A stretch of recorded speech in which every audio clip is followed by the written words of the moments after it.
Halo semuanya, perkenalkan nama saya Risa Juhinwangka dari kelas 12 IPS. Saya di sini akan menganalisis struktur dan kaidah kebahasaan dalam teks editorial. Pengertian teks editorial adalah teks yang ditulis oleh redaksi media.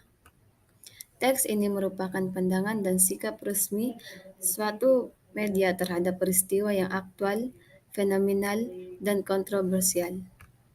Struktur teks editorial ada tiga. Yang pertama, penilaian isu. Yang kedua, argumentasi. Yang ketiga, penegasan ulang. Pengenalan isu adalah pengantar atau penyampaian tentang isu atau topik yang menjadi dasar tulisan yang dibahas dalam teks. Yang kedua, argumentasi. Argumentasi adalah alasan untuk memperkuat atau menolak suatu pendapat, pendirian, atau gagasan. Yang ketiga, penegasan ulang. Penegasan ulang adalah bagian akhir dari teks eksposisi atau sering disebut kesimpulan. Fungsi teks editorial ada tiga. Yang pertama, meyakinkan. Teks editorial berisi argumen pendukung opini, sehingga pembaca yakin dan percaya ketika membacanya. Yang kedua, memberitahu. Adalah memberitahu pembaca terkait berita atau fenomena apa yang sedang hangat diperbincangkan beserta pengaruhnya. Yang terakhir, memengaruhi. Teks editorial memuat kesimpulan yang menarik pembacanya untuk menyetujui opini atau tanggapan penulis. Ciri-ciri teks editorial ada tiga. Yang pertama, aktual dan faktual.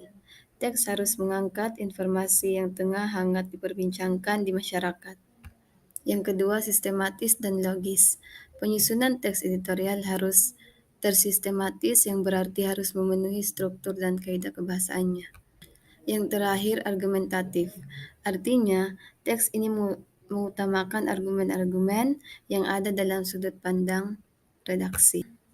Kaidah kebahasaan teks editorial ada 5. Yang pertama, adverbia. Biasanya yang sering muncul dalam teks editorial adalah adverbia frekuentatif. Adverbia frekuentatif yang menggambarkan makna berhubungan dengan tingkat kekerapan terjadinya sesuatu yang diterangkan adverbia itu. Yang kedua, konjungsi. Merupakan kata penghubung.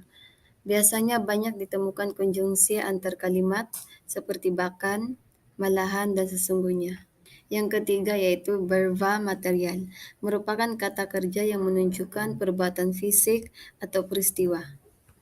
Contohnya membaca, menulis, dan memukul. Yang keempat, verba relasional, merupakan kata kerja yang menunjukkan hubungan intensitas.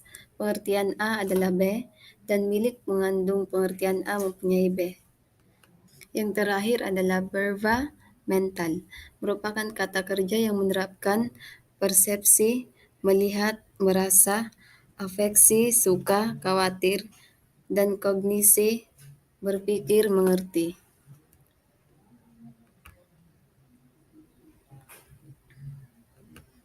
Cara membuat teks editorial yang pertama, memilih topik terkini dan terhangat yang menarik pembaca.